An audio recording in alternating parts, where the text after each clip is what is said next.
So hello everyone, कैसे हैं आप लोग। उम्मीद करते हैं कि बहुत अच्छे होंगे, है ना। आज हम लोग पढ़ेंगे बायो को, पढ़ते हैं थोड़ा सा, है ना। बायोलॉजी को पढ़ते हैं जिसको हिंदी में कहा जाता है क्या। अब अपने हिंदी में क्या कहा जाता है बायो को। अगर बात किया जाए अपनी जीव विज्ञान, है ना, मतलब कहने का मतलब बायोलॉजी को कहा जाता है क्या कि जीव विज्ञान, जिसमें हम लोग क्या कहते हैं कि जीवित जंतुओं ये सब सारे चीज़ों के बारे में, जीवित चीज़ों के बारे में, पृथ्वी पे जितने सारे जीव हैं, जीवधारी है, सब के बारे में अध्ययन करते हैं जीव विज्ञान में, है ना। तो चलिए ठीक है, इसमें जो एक चैप्टर है क्लास 10 में जिसका नाम है श्वसन, है ना। श्वसन ऐसे तो माना जाए तो जैव प्रक्रम जब हम पढ़ते हैं तो इसमें टॉपिक वाइज पढ़ते हैं, क्या क्या क्या पढ़ते हैं, है ना। जब जैव प्रक्रम जब आप चैप्टर को पढ़िएगा, है ना, तो उसमें हम क्या पढ़ते हैं बालक बबनी, पोषण, और क्या पढ़ते हैं, श्वसन। पढ़ते हैं कि नहीं, पढ़ते हैं कि नहीं, श्वसन। और क्या पढ़ते हैं हम, तो परिवहन। क्या पढ़ते हैं, परिवहन, है ना। क्या पढ़ते हैं, परिवहन। और क्या पढ़ते हैं, एक और चीज क्या पढ़ते हैं, उत्सर्जन। समझ में आ रहा है आपको। जब हम जैव प्रक्रम पढ़ते हैं तो ये सारे टॉपिक को पढ़ते हैं कि नहीं, है ना, जैव प्रक्रम के अनुसार, है ना। जब जैव प्रक्रम, लेकिन भारतीय भवनी तो जैव प्रक्रम में ये सब टॉपिक है कि नहीं है ना, जैव प्रक्रम में। लेकिन भारतीय, लेकिन भारतीय भवन के बुक के अनुसार, है ना, भारतीय भवन पुस्तक के अनुसार, पुस्तक के अनुसार, के अनुसार, के अनुसार, है ना। श्वसन क्या है, तो एक चैप्टर के रूप में आता है ना। जैसे कि चैप्टर 2 है, 2 का ही टॉपिक है श्वसन। समझ में आ रहा है। चैप्टर नंबर 2 है जिसका ही टॉपिक है श्वसन, ठीक है। तो खैर, तो हम लोग ये सब तो जानने वाले नहीं है, लेकिन हम लोग आज पढ़ेंगे श्वसन, ठीक है। आज हम लोग श्वसन को जानते हैं। एक बात याद रखना कि इससे जो ऑब्जेक्टिव क्वेश्चन है ना, श्वसन जो है, श्वसन से श्वसन भी एग्जाम की दृष्टि से बहुत ही अच्छा चैप्टर है ना। एग्जाम के दृष्टिकोण से बहुत ही बेनिफिट वाला चैप्टर है। और एक बात आपको बता दें कि श्वसन कहने का मतलब ये है कि हम सांस कैसे लेते हैं, है ना। श्वसन, सांस की क्रिया कैसे होती है ना, मनुष्य में श्वसन कैसे होता है, ये सब के बारे में हम लोग जानेंगे। देखिए, एक बात याद रखना,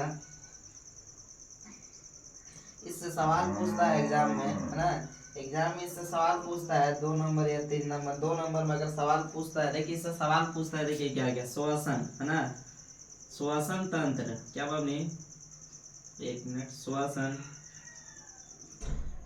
श्वसन तंत्र, क्या बालक, श्वसन तंत्र के नामांकित चित्र बनाए ना, क्या कि नामांकित चित्र बनाए। ये सब पूछा हुआ सवाल है, अब पूछता ही है, बराबर पूछता है ये सब सवाल। नामांकित चित्र बनाए, श्वसन तंत्र के नामांकित चित्र बनाए, ठीक है। श्वसन तंत्र के नामांकित चित्र बनाए। ये क्या नंबर के पूछेगा आपका, तो 2 नंबर में पूछता है ये, 2 नंबर में ये पूछता है आपका सवाल ना। और ऑब्जेक्टिव भी बहुत सारे हैं जो कि पूछता है आपसे। चलिए ठीक है, अगर हम बात करते हैं इस चैप्टर के बारे में, तो एग्जाम की दृष्टि से बहुत ही महत्वपूर्ण चैप्टर है। देखिए, श्वसन किस किस में होता है, ये भी तो एक टॉपिक होना चाहिए। आखिर श्वसन किस किस में होता है, सांस कौन कौन लेता है। तो श्वसन क्या बबली कि श्वसन, यहाँ पे ध्यान दो, श्वसन किस किस में पाया जाता है, श्वसन किस किस में पाया जाता है, श्वसन किस किस में पाया जाता है। तो देखिए, हम आपको बता दें तो पहली बात तो कि मनुष्य में पाया जाता है, क्या बबनी, कि मनुष्य में श्वसन पाया जाता है। हम लोग सांस लेते हैं ना जी बालक, हम सांस लेते हैं तो मनुष्य में पाया जाता है। और क्या, मनुष्य में, और क्या बबनी, तो पेड़ पौधे में, है ना, पेड़ पौधे में भी श्वसन की क्रिया होती है कि नहीं, पेड़ पौधों में, क्या बबनी, कि पेड़ पौधों में। और क्या, और क्या, और क्या, अन्य जीव जंतु में। ये इस बात से आप सहमत है कि नहीं, पृथ्वी पर और जितने सारे अन्य जीव जंतु हैं वो भी श्वसन सांस लेते हैं, है ना। तो अन्य जीव जंतु में, समझ में आ रहा है हम आपको क्या कहना चाहते हैं, जीव जंतु। हमारे कहने का मतलब ये है, हमारे आपको हम ये बताना चाहते हैं कि श्वसन, धरती पे जितने सारे लोग हैं बल्कि जितने सारे लोग हैं वो सारे लोग क्या करते हैं कि सांस लेते हैं और सांस को छोड़ते हैं। जैसे कि मनुष्य को सांस लेना, ऑक्सीजन बहुत जरूरी है हम लोग के लिए। ऑक्सीजन जरूरी है कि नहीं, हम सांस लेने के लिए, हम अगर हम जीवित हैं तो सांस लेते हैं कि नहीं लेते हैं। एक बात आपको बता दें, मनुष्य 1 मिनट में कितना बार सांस लेता है, या सांस लेता है तो 12 से 16 बार लेता है। कितना बार लेता है कि 12 से 16 बार लेता है। जैसे कि हृदय 1 मिनट में 72 बार धड़कता है ना, एक मनुष्य का हृदय कितना बार धड़कता है तो 72 बार धड़कता है। तो उसी तरीके से मनुष्य सांस 1 मिनट में कितना बार लेता है तो 12 से 16 बार लेता है ना। एक चीज और बता दें कि एक सोया हुआ मनुष्य, क्या बनी कि एक सोया हुआ मनुष्य, एक सोया हुआ मनुष्य, एक सोया हुआ मनुष्य 1 मिनट में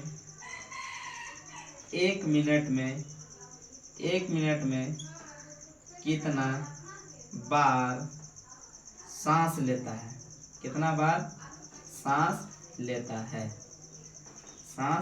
है। तो आपको बता दें कि 12 बार, ओनली फॉर 12 बार, केवल 12 बार। अब कहिएगा कि क्या है, तो हम आपको बता दें कि केवल जब आदमी जब सोता है ना तो सांस लेने की क्रिया कम हो जाता है, समझ में आ रहा है। अगर आदमी जब जागा हुआ है तो श्वसन की क्रिया ज़्यादा होता है, और जब आदमी सोता है, जब सो जाता है तो क्या होता है उस समय क्या होता है बबनी, कि उस समय ये होता है कि श्वास लेने की क्रिया कम हो जाती है। मतलब कहने का मतलब ये है कि एक मनुष्य 1 मिनट में, सोया हुआ मनुष्य केवल 12 बार सांस लेता है। जैसे कि हम लोग जीवित व्यक्ति कितना बार लेता है तो 12 से 16 बार सांस लेता है। कितना बार बने कि 12 से 16 बार सांस लेता है। लेकिन एक सोया हुआ मनुष्य केवल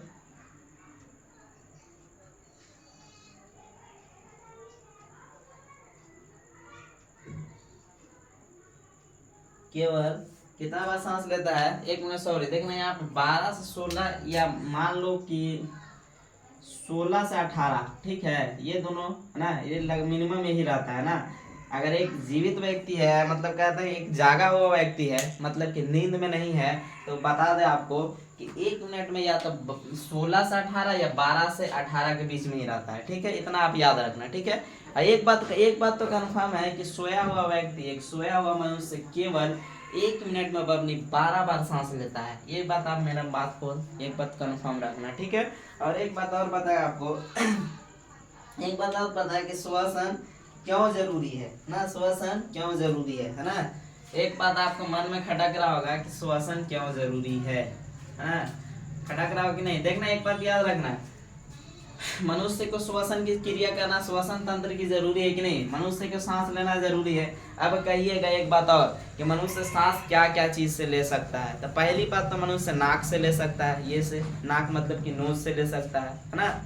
और किस से ले सकता है मनुष्य, तो मुंह से भी सांस ले सकता है, मुख से भी सांस ले सकता है। और क्या चीज से ले सकता है मनुष्य सांस, तो यहाँ पे जो होता है, यहाँ पे एक ट्रैकिया होता है, एक नली है ना, वहां से भी सांस ले सकता है ना। और मान लो कि ये सारी क्रियाएं बंद हो जाती है। देखना एक बात याद रखना कि मनुष्य के लिए ज्यादा बेनिफिट क्या रहता है कि नाक से ही सांस ले, कहने का मतलब ये है, समझाने का मतलब, कहने का मतलब ये है कि मनुष्य नाक से सांस ले तो ज्यादा फायदा होता है, इसलिए कि नाक में जो होता है कि मनुष्य के नाक में क्या होता है कि बाल पाए जाते हैं ना, नाक में क्या होता है कि बाल पाए जाते हैं ना, मनुष्य के नाक में क्या होता है कि बाल पाए जाते हैं। जिससे ये होता है कि श्वसन की क्रिया में मनुष्य जितना सांस लेता है वो जितने सारे धूल और कण रहते हैं, समझ रहे हैं ना। मेरा कहने का मतलब ये है कि हम जब सांस लेते हैं तो हवा में, वायु में, ऑक्सीजन में जितने सारे मट्टी या कण रहते हैं वो क्या करता है कि रिफाइन हो जाता है। नाक से अगर सांस लेता है वो, तो क्या होगा कि रिफाइन हो जाता है कैसे, तो नाक में क्या होता है कि बाल पाए जाते हैं। अब बाल क्या करता है कि नाक में जब ऑक्सीजन जाता है तो उसमें से जितने सारे मिट्टी या कण या धूल वगैरह रहते हैं उसको क्या करता है कि नाक में क्या होता है, बाल में क्या होता है कि वो बाद में क्या होता है कि समा जाता है, या कह सकते हैं कि छन जाता है। उसके बाद जो फ्रेश ऑक्सीजन आता है वो कहाँ जाता है, मनुष्य को मिलता है। मनुष्य के कहाँ तक, फेफड़ा तक पहुँचता है। अब फेफड़ा तक पहुँचता है तो उसके बाद क्या किसको मिल जाता है, तो रुधिर को मिल जाता है, या कह सकते हैं कि रक्त को मिल जाता है। और रक्त का क्या काम है कि ऑक्सीजन को सारे कोशिकाओं तक पहुँचाना। रक्त का क्या काम है कि ऑक्सीजन को सारे कोशिकाओं तक पहुँचाना, है ना। और कोशिकाओं तक पहुँच जाएगा तो फिर कहाँ तक पहुँचेगा, फिर माइटोकॉन्ड्रिया तक पहुँचेगा। माइटोकॉन्ड्रिया क्या करता है कि शरीर में ऊर्जा पैदा करने का काम करता है। माइटोकॉन्ड्रिया मनुष्य के शरीर में क्या करता है कि ऊर्जा पैदा करने का काम करता है। और जब ऊर्जा शरीर में जब ऊर्जा पैदा होता है तो क्या बनेगा कि ग्लूकोज बनेगा। शरीर में क्या बनेगा अपने कि ऊर्जा जब शरीर में पैदा होगा तो क्या बनता है कि ग्लूकोज बनता है ना, ग्लूकोज बनता है। ठीक है। माइटोकॉन्ड्रिया, एक बात याद रखना कि माइटोकॉन्ड्रिया का क्या काम है कि शरीर में ऊर्जा पैदा करना। माइटोकॉन्ड्रिया का काम क्या है, ऊर्जा पैदा करना। आप कहिएगा कि शरीर में सारे कोशिकाओं तक ऑक्सीजन कौन पहुंचाता है, तो एक बात आप याद रखिएगा कि शरीर में सारे कोशिकाओं तक ऑक्सीजन पहुंचाने का काम रक्त का काम है, ब्लड का, है ना। शरीर में जो ब्लड होता है, जिसको हम अपनी भाषा में, अपनी बोलचाल की भाषा में हम जिसको कहते हैं क्या कि खून कहते हैं ना। ब्लड का ही काम है कि रक्त का ही काम है कि शरीर के सारे कोशिकाओं तक ऑक्सीजन को पहुंचाना। और ऑक्सीजन तक सारे कोशिकाओं तक ऑक्सीजन पहुंचाना। कोशिका तक ऑक्सीजन पहुंचेगा, फिर उसके बाद कहाँ तक पहुंचे, कोशिका क्या करेगा, माइटोकॉन्ड्रिया तक पहुंचाएगा। माइटोकॉन्ड्रिया क्या करता है कि शरीर में ऊर्जा पैदा करता है। क्या करता है कि शरीर में ऊर्जा पैदा करता है। और जब शरीर में ऊर्जा पैदा होता है, जैसे कि हम लोग को चलने के लिए क्या चाहिए, ताकत चाहिए। वो माइटोकॉन्ड्रिया क्या करता है कि शरीर में ऊर्जा पैदा करता है, जैसे कि ग्लूकोज ना। हमारे शरीर के लिए ग्लूकोज का बनना बहुत जरूरी है। हमारे शरीर में ग्लूकोज का होना बहुत जरूरी है। समझ में आ रहा है ना। जैसे कि अभी देखिएगा जैसे देखिएगा कि जब गर्मी बहुत पड़ता है तो आदमी ग्लूकोज जो ग्लूकोन-डी जो बिकता है मेडिकल में या किराना दुकान में, उसको आदमी पानी में घोल करके पीना शुरू कर देता है। काहे के लिए कि शरीर में पानी की कमी नहीं हो, शरीर में ग्लूकोज की कमी नहीं हो, है ना। ग्लूकोज जो है कि हमारे शरीर के लिए बहुत जरूरी है। समझ में आ रहा है हम आपको क्या समझाना चाहते हैं। चलिए ठीक है, हम टॉपिक पर बात करते हैं। तो मनुष्य में क्या होता है कि श्वसन किस किस में पाया जाता है, तो मनुष्य में पाया जाता है, पेड़ पौधे में पाया जाता है, अन्य अन्य जीव जंतु में भी पाया जाता है। यहाँ तक आपका कॉन्सेप्ट क्लियर है, यहाँ तक कंसेप्ट क्लियर है। एक बात याद रखना एक सवाल और कि श्वसन क्यों जरूरी है ना। क्या आपने कि श्वसन क्यों जरूरी है, यहाँ पे देख लो कि श्वसन क्यों जरूरी है। श्वसन क्यों जरूरी है, श्वसन श्वसन क्यों जरूरी है, ये भी तो आप जानना चाहिएगा कि सांस लेना आदमी के लिए क्यों जरूरी है, श्वसन क्यों जरूरी है। ठीक है, ये हमारा टॉपिक को बना लो कि श्वसन क्यों जरूरी है। श्वसन क्यों जरूरी है, तो एक बात याद रखिएगा कि श्वसन क्यों जरूरी है। आपको पता है कि आपको सांस लेना क्यों जरूरी है। आदमी को जिंदा रहना है तो सांस लेना तो बहुत जरूरी है। तो श्वसन में हमें मुख्य रूप से ऊर्जा मिलता है और ऊष्मा भी मिलता है। जब हम सांस लेते हैं तो इसमें मुख्य रूप से क्या क्या मिलता है, तो ऊर्जा मिलता है। ऊर्जा में समझ रहे हैं, ऊर्जा का मतलब होता है कि शक्ति, ताकत। समझ रहे हैं आप मेरी बात को, समझ रहे हैं आप। हम आपको क्या बताना चाहते हैं कि श्वसन में मुख्य रूप से क्या मिलता है बबनी, श्वसन में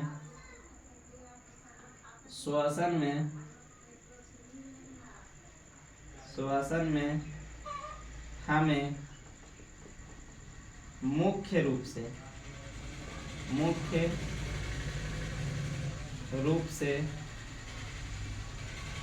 ऊर्जा मिलता है। ऊर्जा मिलता है और क्या मिलता है, मुख्य रूप से ऊर्जा मिलता है और ऊष्मा भी मिलता है। क्या मिलता है, ऊर्जा मिलता है और ऊष्मा भी मिलता है। क्या मिलता है, ऊष्मा भी मिलता है, जो कि हमारे लिए बहुत जरूरी है कि नहीं। ऊर्जा ऊष्मा जरूरी है कि नहीं, और ऊष्मा भी मिलता है। समझ में आ रहा है हम आपको क्या कहना चाहते हैं। ऊर्जा भी मिलता है और ऊष्मा भी मिलता है। ठीक है, यहाँ तक आपका कॉन्सेप्ट क्लियर है। और देखिए श्वसन में ऊष्मा निकलता है, इसे ऊष्माक्षेपीय अभिक्रिया भी कहते हैं। देखिए श्वसन में ऊष्मा निकलता है, इसको ऊष्माक्षेपीय अभिक्रिया भी कहते हैं। एक बात याद रखना, क्या बबनी ये मिटा रहे हैं ना। देखिए श्वसन में क्या होता है, देखिए क्या होता है एक चीज आप याद रखो कि श्वसन में ऊष्मा निकलता है। क्या निकलता है बालक? श्वसन में ऊष्मा निकलता है, ऊष्मा निकलता है, ऊष्मा निकलता है, श्वसन में ऊष्मा निकलता है, और इसे क्या अपनी और इसे ऊष्मा क्षेपी अभिक्रिया भी कहते हैं, ऊष्मा क्षेपी अभिक्रिया भी कहते हैं। ये तो आप लोग पढ़े होंगे, ऊष्मा क्षेपी अभिक्रिया भी कहते हैं। पढ़े हैं कि नहीं पढ़े हैं? जिसमें ऊष्मा निकलता है उसे ऊष्मा क्षेपी अभिक्रिया भी कहते हैं। समझ में आ रहा है आपको हम कॉन्सेप्ट क्या बता रहे हैं? ऊष्मा क्षेपी अभिक्रिया भी कहते हैं। यहाँ तक कॉन्सेप्ट क्लियर है? चलिए ठीक है, अगर हम नेक्स्ट टॉपिक पर बात करते हैं बबनी, तो देखते हैं नेक्स्ट टॉपिक हम लोग। चलिए देखिए, ये जो है कि मेन श्वसन अंग फेफड़ा होता है ना। आप कहिएगा कि सर जी कैसे? तो देखो, मानव जो है, मानव का जो शरीर है, श्वसन तंत्र है ना जी, ना ये श्वसन तंत्र है। यहाँ से ऐसे आया, ठीक है, यहाँ पे तो मुंह वगैरह हो जाता है। यहाँ से क्या करता है मानव श्वसन तंत्र? कैसा होता है आपको पता है कि कैसा होता है? देखिए, आपको चित्र के माध्यम से बताते हैं कि कैसा होता है, ठीक है। पहली बात तो देखो कि कैसा होता है ऐसे। पहली बात तो कि यहाँ से जब ये यहाँ पे ये मुंह हो गया, मुख वाला है ये एरिया है ना, मुख वाला, यहाँ से ऐसे आता है नलेटिव वाला, नली आता है, ठीक है, ऐसे आता है, ठीक। उसके बाद ये ऐसे आता है तो ये नीचे आएगा, इधर आता है, नीचे आता है। उसके बाद क्या होता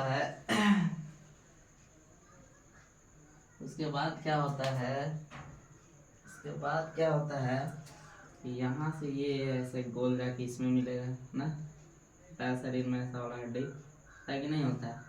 अब ये में क्या होगा, इसमें क्या होगा कि इधर से क्या हो जाएगा, ऐसे ऐसे, ठीक है, फिर उसके बाद ऐसे ऐसे आने को मिलेगा।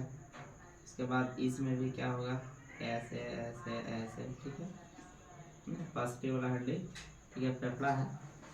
उसके बाद क्या होगा, अब इसमें भी होगा, इसमें भी हो ऐसे ऐसे, सेम प्रक्रिया, ऐसे ऐसे, ठीक है। अब ये क्या होगा मम्मी,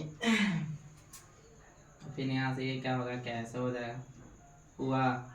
अब ये फिर यहाँ से कैसे होगा, कैसे जाके भी जाके ऐसे मिल जाएगा। ये क्या बन गया कि फेफड़ा ना, फेफड़ा ये है ना, ये क्या बन गया कि फेफड़ा। तो मानव में जो मेन श्वसन अंग होता है यही होता है, ये वाला फेफड़ा, ठीक है।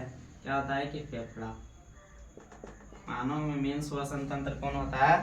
तो फेफड़ा है ना। यही जो फूलता है और फिर ऐसे होता है, फिर ऐसे होता है, ये फेफड़ा है ना। जो श्वसन तंत्र मेन होता है यही होता है। समझ में आया? अगर बात किया जाए एक बात याद रखना, अगर बात किया जाए तो देखिए, कह रहा है कि श्वसन तंत्र, श्वसन से उसमें मेन अंग फेफड़ा होता है ना। क्या हम सिर्फ नाक से ही सांस ले सकते हैं? एक बात मन में आपको सवाल उठता होगा बबनी कि क्या हम सिर्फ, देखो बहुत कॉन्सेप्ट से पढ़ाते हैं आप लोग, तो क्या हम सिर्फ नाक से ही सांस ले सकते हैं?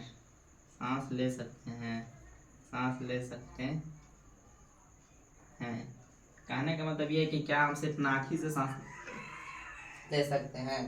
तो आपको बता दें, हम आपको बता दें कि नाक के अलावा और भी चीज़ों से सांस लिया जा सकता है ना। जैसे कि आप कहिएगा कि कौची होता है, तो नाक तो हो ही गया, हम मुंह से भी सांस ले लेते हैं। नाक अगर बंद करके अगर मुंह से सांस लीजिएगा तो मुंह से भी लिया जाता है ना। तो मुंह से भी हम सांस ले सकते हैं, और क्या ट्रैकिया से भी सांस ले सकते हैं ना। यहाँ पे ये जो नली है यहाँ पे होता है, यहाँ पे जो होता है क्या होता है कि ट्रैकिया होता है ना। ये जो हमारा देख रहे हैं यहाँ पे, यहीं से तो ऑक्सीजन जाता है। यहाँ पे दो नली है ना, एक सांस के लिए और एक क्या जाता है, खाना पीना जाता है ना। तो यहाँ पे जो ट्रैकिया होता है, हम ट्रैकिया से भी सांस ले सकते हैं। किससे बबनी? हम ट्रैकिया ना, ट्रैकिया से भी सांस ले सकते हैं, ट्रैकिया से भी सांस ले सकते हैं। क्या बबनी? ट्रैकिया से भी सांस ले सकते हैं। ये सब परिस्थिति नहीं रहेगा तो लेकिन एक बात याद रखिएगा कि सबसे अच्छा माध्यम है कि हम नाक से ही सांस लें, है ना। इसमें क्या होता है, अभी जस्ट बता रहा था आपको कि नाक में हम लोग, हमारे नाक में यहाँ पे क्या होता है कि बाल होते हैं, है ना, और इससे जो धूल कण होते हैं इसी में क्या होता है छन जाते हैं और फ्रेश ऑक्सीजन अंदर जाता है रिफाइन होकर। समझ में आ रहा है आपको हम क्या करना चाहते हैं। तो देखिए आपसे अगर कोई पूछे कि क्या हम सिर्फ नाक से ही सांस ले सकते हैं, तो आप कहिए कि नहीं, हम मुंह से भी सांस ले सकते हैं, और क्या, तो ट्रैकिया के माध्यम से भी सांस ले सकते हैं। ठीक है, समझ में आ रहा है, यहाँ तक कॉन्सेप्ट क्लियर है आपका। अगर यहाँ तक अपनी कॉन्सेप्ट क्लियर है, अब देखो सांस को मस्तिष्क कंट्रोल करता है। हाँ एक बात और, कि हम लोग को तो पता नहीं कि कितना सांस लेना है, के बाद हम कस के लेते हैं ऐसे सांस ले लिए एकदम खींच करके, तो इसका कंट्रोल कौन करेगा, ज्यादा मात्रा में सांस जा रहा है तो इसका कंट्रोल कौन करेगा, इसका कंट्रोलिंग पावर किसके हाथ में है, तो मस्तिष्क के हाथ में है, जिसको हम लोग ब्रेन कहते हैं ना। सांस को कंट्रोल कौन करता है बालक बबनी, सांस को मस्तिष्क कंट्रोल करता है। कौन करता है बबनी, मस्तिष्क, जिसको हम लोग ब्रेन कहते हैं, दिमाग, है ना, मस्तिष्क कंट्रोल करता है। क्या करता है बबनी, कि मस्तिष्क सांस को कंट्रोल करता है। कहने का मतलब ये है कि कितना सांस लेना है ना, और कितना कहाँ भेजना है, शरीर के किस हिस्सा में कितना ऑक्सीजन भेजना है, ये सारे कार्य कौन करता है, तो मस्तिष्क करता है, हमारा ब्रेन करता है, हमारा माइंड करता है, दिमाग करता है। समझ में आ रहा है, यहाँ तक कॉन्सेप्ट क्लियर है ना, कि कहाँ पे कितना ऑक्सीजन पहुँचाना है, कौन से कोशिका को कितना ऑक्सीजन मिलना है, ये सब किस पे डिपेंड करता है, तो ये मस्तिष्क पे डिपेंड करता है। मस्तिष्क क्या करता है कि हमारे सांस को कंट्रोल करता है। समझ में आ रहा है, यहाँ तक आपको समझ में आ रहा है कि सांस को कंट्रोल कौन करता है, तो मस्तिष्क करता है। कह रहा है कि एक मनुष्य 1 मिनट में कितना बार सांस लेता है, आपको तो पता ही नहीं कि 16 से 18 बार। एक मनुष्य क्या करता है कि 16 से 18 बार सांस लेता है 1 मिनट में। एक मनुष्य 16 से 18 बार 1 मिनट में सांस लेता है। यहाँ तक आपको बता दें, यहाँ तक कॉन्सेप्ट क्लियर है, 16 से 18 बार लेता है सांस। समझ रहे ना, जैसे कि हृदय वाले से सवाल नहीं आता है कि मनुष्य का हृदय 1 मिनट में कितना बार धड़कता है, तो 72 बार। तो उसी तरह मनुष्य 1 मिनट में कितना बार सांस लेता है, तो 16 से 18 बार। ठीक है, यहाँ तक कॉन्सेप्ट क्लियर है। और एक बात और बता दें कि एक सोया हुआ मनुष्य 1 मिनट में कितना बार सांस लेता है। क्या पूछा, अगर एग्जाम में पूछ देता है सवाल कि एक सोया हुआ मनुष्य, क्या हमने कि एक सोया हुआ मनुष्य, एक सोया हुआ मनुष्य 1 मिनट में कितना बार सांस लेता है ना, कितना बार सांस लेता है, कितना बार सांस लेता है। आप क्या बताइएगा, सोया हुआ मनुष्य केवल 12 बार सांस लेता है 1 मिनट में। जो आदमी सो जाता है उसमें ऑक्सीजन की लेने की क्रिया कितना हो जाता है कि कम हो जाता है। मतलब कहने का मतलब ये है कि 1 मिनट में 12 बार वो सांस लेता है।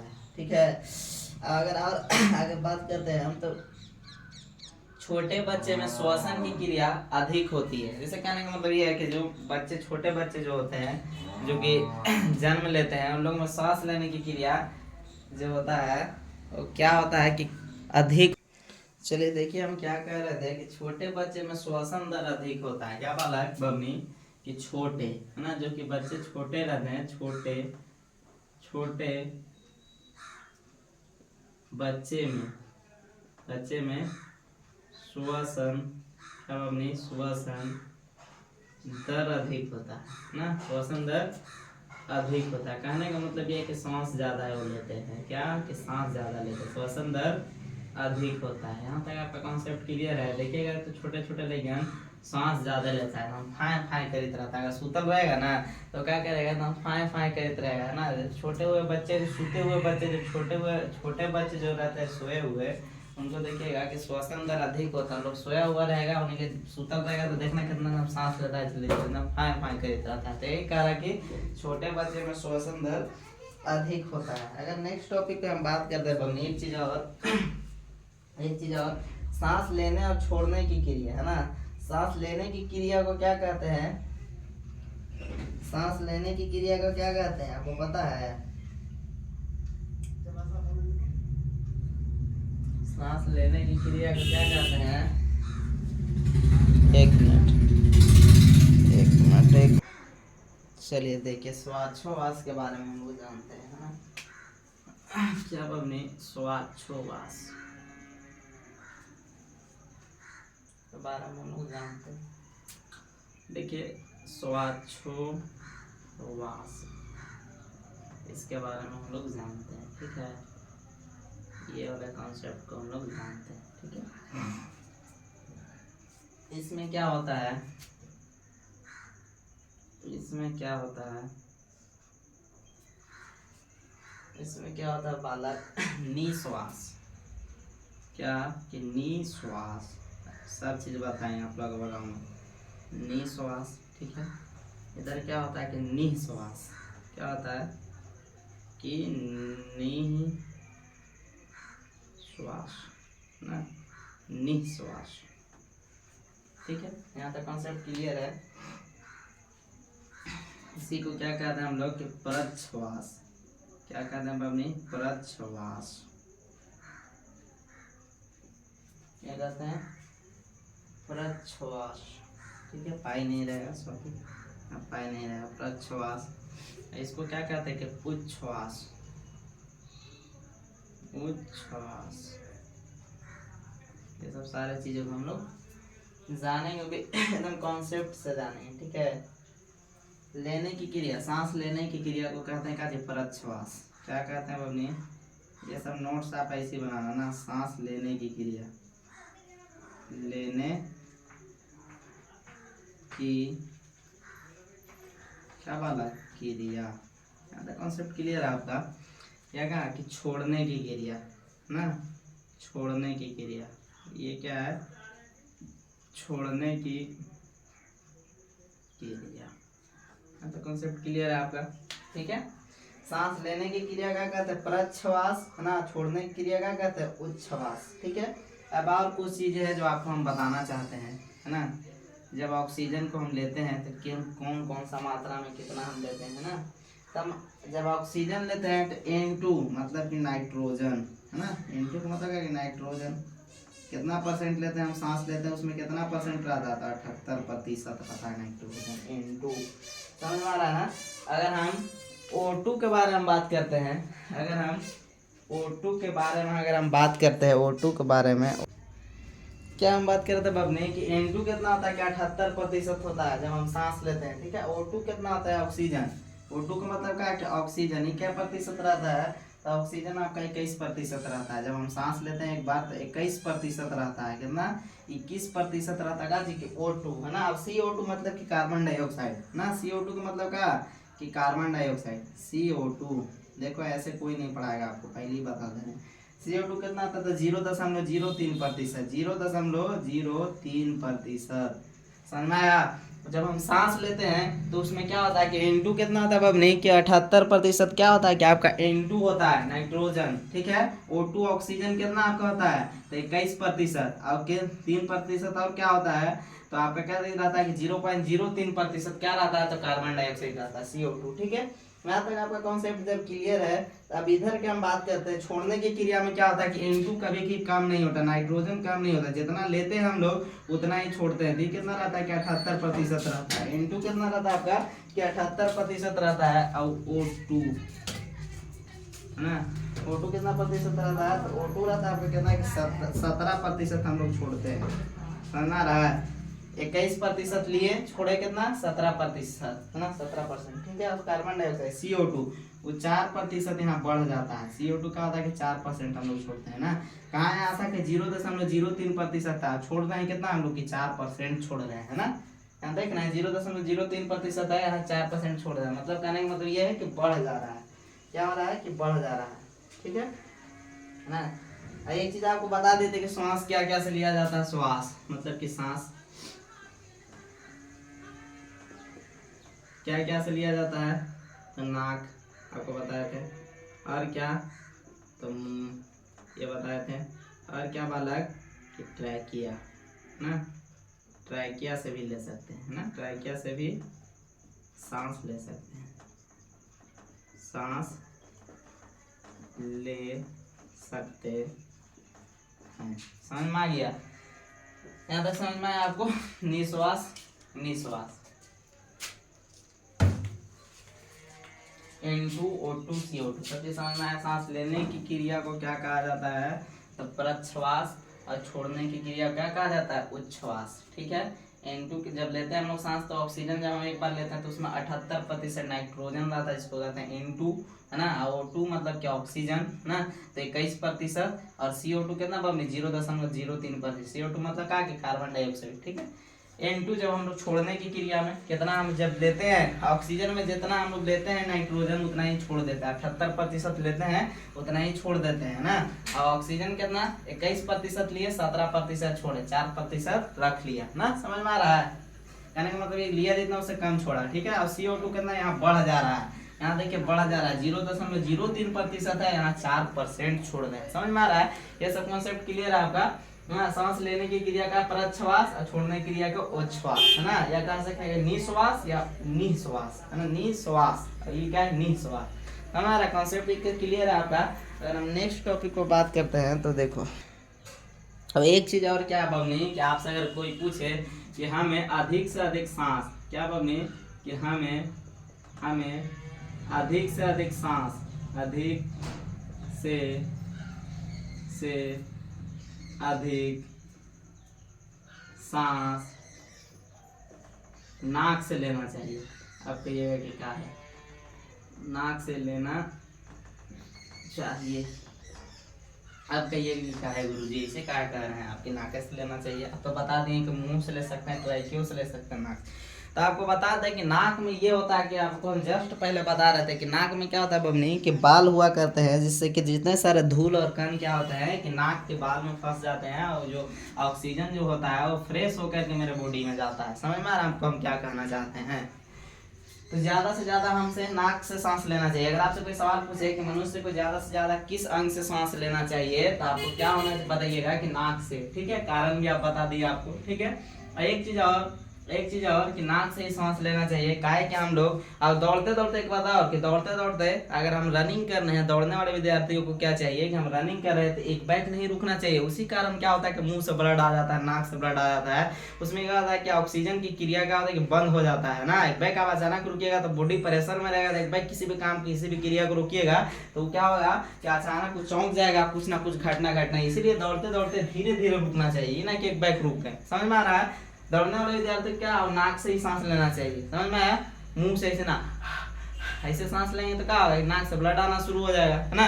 दौड़ने की क्रिया में ही ना होता है कि आदमी हाँफ जाता है तो ऐसे करने लगता है, एक बार गिर जाता है तो उसमें क्या होता है कि क्रिया रुक जाता है, सांस लेने की क्रिया रुक जाता है।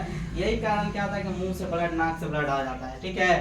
तो आदमी को ज्यादा से ज्यादा किससे सांस लेना चाहिए बबनी, तो नाक से सांस लेना चाहिए, ठीक है। मनुष्य मुख्य रूप से क्या ग्रहण करता है ना, मनुष्य क्या मुख्य रूप से क्या ग्रहण करता है, ये भी सवाल पूछता है कि मनुष्य मुख्य रूप से क्या बबनी, कि मनुष्य ना, मनुष्य सब ऑब्जेक्टिव लिंग मस्त है। मनुष्य मुख्य रूप से क्या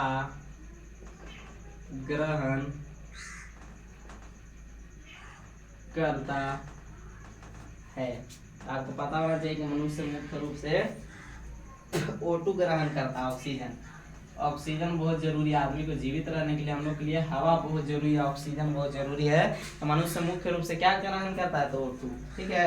अगर आदमी को एक पल भी, एक क्षण भी अगर ऑक्सीजन नहीं मिलेगा तो कोई भी आदमी जो धरती पे जीवित रह सकता है, एकदम नहीं रह सकता है, समझ में आ गया। मनुष्य को ऑक्सीजन O2 बहुत जरूरी है बालक। क्या बबनी, हम बार बार कह रहे हैं क्या कि मनुष्य को ऑक्सीजन, या किसी भी जीवित वस्तु को, जान वाली वस्तु को, जीव वाली, जितने सारे धरती पे जीवित जंतु हैं, सब लोगों का ऑक्सीजन के लिए बहुत जरूरी है ना।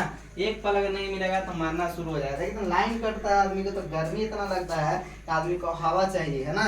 ऑक्सीजन नहीं मिलेगा, नहीं एकदम नहीं मिलेगा तो आदमी पृथ्वी को कैसे जीवित रहेगा, असंभव है। क्या है कि असंभव है। समझ में आ रहा है आपको हम क्या कहना चाहते हैं। तो वही सवाल पूछता है कि मनुष्य मुख्य रूप से क्या ग्रहण करता है, तो O2। कहने का मतलब ये है बबनी कि मनुष्य मुख्य रूप से ऑक्सीजन ग्रहण करता है। चलिए हम लोग नेक्स्ट टॉपिक पर बात करते हैं। देखो आप लोग बस बने रहो।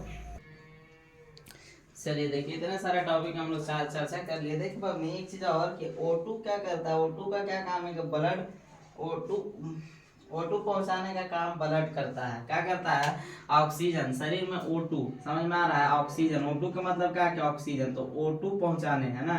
O2 पहुंचाने का काम, O2 पहुंचाने का काम ब्लड करता है। क्या करता है, ब्लड। समझ में आ रहा है बबनी। आपको हम पीछे हम चर्चा कर रहे थे ये बात पे, है ना, कि शरीर में ऑक्सीजन सारे कोशिकाओं तक कौन पहुंचाता है, तो वो ब्लड पहुंचाता है ना, रक्त पहुंचाता है। ऑक्सीजन को कौन पहुंचाता है पूरे शरीर में। जब हम ऑक्सीजन ले लिए तो ब्रेन क्या करता है, क्या मस्तिष्क क्या करता है हमारा, कि ऑक्सीजन को कंट्रोल करता है ना। अब कंट्रोल कर लिया होगा, बाद जहाँ जिसको जितना जरूरी है उस पहुंचाने का काम कौन करता है बबनी, तो रक्त करता है, जिसको हम लोग क्या कहते हैं, ब्लड कहते हैं, है ना। तो ब्लड करता है पहुंचाने का काम। माइंड क्या करेगा कि ब्लड को ऑक्सीजन देगा, और क्या करेगा ब्लड क्या करेगा, जिसको जितना जरूरी है वहां तक उतना ऑक्सीजन पहुंचाएगा। तो वही चीज यहाँ पे आपको O2 पहुंचाने का काम ब्लड करता है। या कहा दे आपके घुमा के आपसे सब्जेक्ट में ऑब्जेक्टिव में आपसे सवाल कर दे एग्जाम के दृष्टिकोण से कि शरीर में ऑक्सीजन पहुंचाने का काम कौन करता है, तो आप क्या कहिएगा कि रक्त। आंसर क्या रहेगा आपका, रक्त, है ना। O2 पहुंचाने का काम कौन करता है, तो रक्त करता है, ठीक है, खून करता है। ठीक है, एक चीज और कि भोजन द्वारा हमें क्या प्राप्त होता है। जब हम भोजन करते हैं तो हमको क्या प्राप्त होता है ना, क्या भोजन द्वारा, देखो भोजन द्वारा क्या बालक, भोजन द्वारा हमें हमें क्या प्राप्त होता है, क्या प्राप्त होता है, क्या प्राप्त होता है। आपको पता है कि हम लोग को भोजन से क्या मिलता है, तो हम लोग भोजन से ग्लूकोज मिलता है, जिससे शरीर को हमको ऊर्जा की जरूरी हो जाता है, जरूरी को पूरा करता है। तो क्या मिलता है, C6H12O6 ना। ग्लूकोज का सूत्र क्या होता है बबनी, कि C6H12 और क्या कि O6। हमारा ग्लूकोज का सूत्र यही ना होता है, इसी को कहते हैं ना ग्लूकोज। C6H12O6 glucose. हमारे शरीर में क्या भोजन से हमको क्या प्राप्त होता है, हम लोग जब खाना खाते हैं, भोजन करते हैं, तो हमारे शरीर को क्या मिलता है, कि ग्लूकोज मिलता है। ग्लूकोज क्या करता है, कि ऊर्जा पैदा करने का काम करता है। माइटोकॉन्ड्रिया क्या करता है, माइटोकॉन्ड्रिया क्या करता है, शरीर में क्या करता है, ग्लूकोज से मिलकर के ये तो काम करता है। ग्लूकोज क्या करता है, कि ऊर्जा प्राप्त करने का काम करता है। समझ में आया। हम लोग को भोजन से क्या मिलता है, कि ऊर्जा, भोजन से हमें क्या मिलता है, ऊर्जा मिलता है, या ग्लूकोज प्राप्त होता है। शरीर में क्या होता है, कि ग्लूकोज प्राप्त होता है ना। इसके बाद कह रहा है कि मनुष्य के शरीर में 338 ATP ना ऊर्जा बनता है। मनुष्य के शरीर में कितना, कह रहा है कि मनुष्य के शरीर में, मनुष्य के शरीर में, तो सब सवाल आपके लिए बहुत वेरी इंपॉर्टेंट है। मनुष्य के शरीर में 38 ATP, इसका फुल फॉर्म बता रहे हैं, ऊर्जा बनता है, ऊर्जा बनता है, ठीक है। बता रहे इसका फुल फॉर्म क्या होता है, एडिनोसिन। ये से क्या, जब हम एटीपी का फुल फॉर्म है ना, एडिनोसिन, एडिनोसिन ट्रीफॉस्फेट, ट्रीफॉस्फेट, ट्रीफॉस्फेट, ट्रीफॉस्फेट, ट्रीफॉस्फेट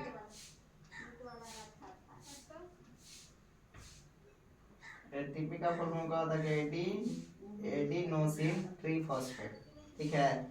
हमारे शरीर में CO2 की वृद्धि होती है। देखो हमारा शरीर जो होता है, हमारे शरीर में जो क्या होता है, कि 38 ATP ऊर्जा बनता है ना। हमारे शरीर में क्या होता है, कि 38 ATP ऊर्जा बनता है। एटीपी का फुल फॉर्म होता है एडिनोसिन, एडिनोसिन, एडिनोसिन ट्रीफॉस्फेट, ठीक है। और एक चीज और कि हमारे शरीर में CO2 की वृद्धि होती है। क्या होता है, हमारे शरीर में क्या होता है, कि CO2 ऑक्सीजन की वृद्धि होता है। ये भी है बात, अब याद रखना। हमारे शरीर में CO2 की वृद्धि होती है ना। हमारे शरीर का रक्त, हमारे शरीर में रक्त जाने का स्पीड है ना, हमारे शरीर में, हमारे क्या बबनी, हमारे शरीर में